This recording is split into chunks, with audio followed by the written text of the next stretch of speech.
বিড়াল হচ্ছে সবচেয়ে সুন্দর একটা প্রাণী। বিড়ালটা হচ্ছে আমাদের আবেগের জায়গা, ভালোবাসার জায়গা।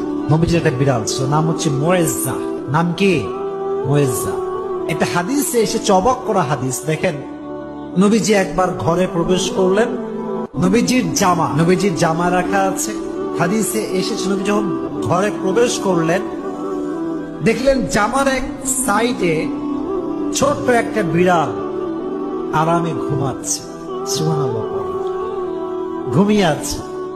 নবী যখন আসলেন, তিনি চাইলে ডাকতে পারতেন যে বিড়াল ওঠো, আমার নামাজের সময় হয়ে গেছে, আমার জামা আমাকে দাও।